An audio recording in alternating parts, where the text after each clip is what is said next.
Sir, we've received a complaint about this Crown Victoria. A complaint? What did I do wrong? Your neighbor believes it's become an environmental hazard. Excuse me, officer. What's going on here? The environmental department wants the vehicle inspected.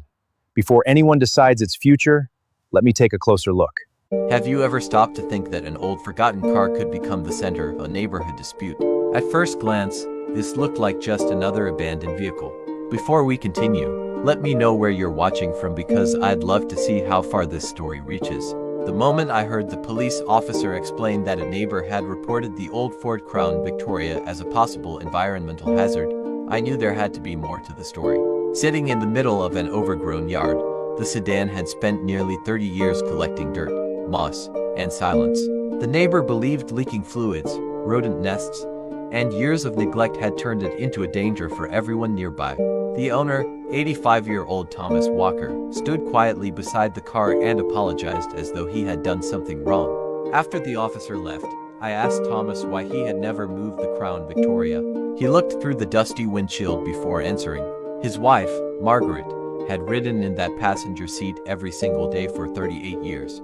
Every Friday evening they drove to the same family restaurant. Every Sunday they visited church together. Every autumn they packed coffee into a thermos and spent hours driving country roads just to watch the leaves change. She always adjusted the radio, folded the road map on her lap, and reminded him to slow down because there was never any reason to hurry. The last time the Crown Victoria left the driveway was the day Thomas brought Margaret home from the hospital.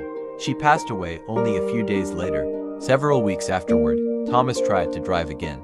He started the engine, backed out a few feet, glanced at the empty passenger seat, and pulled back into the yard. He turned off the key and never drove the car again. Nearly 30 years passed before anyone touched it. I asked Thomas if he would allow me to save the Crown before the environmental department decided its fate. He quietly nodded. We loaded the sedan onto a trailer and brought it back to my garage.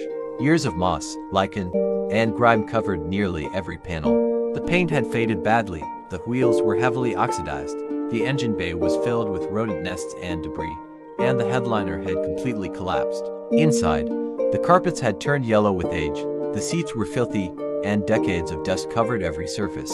After removing the contamination, sanitizing the interior, clearing the engine bay, servicing the mechanical systems, restoring the paint, and carefully bringing every detail back to life, the Crown Victoria surprised us by starting smoothly. It had been waiting all those years for someone to believe it still deserved another chance. When I returned the car, Thomas slowly opened the driver's door and sat behind the wheel. Out of habit, he turned toward the passenger seat and smiled. She always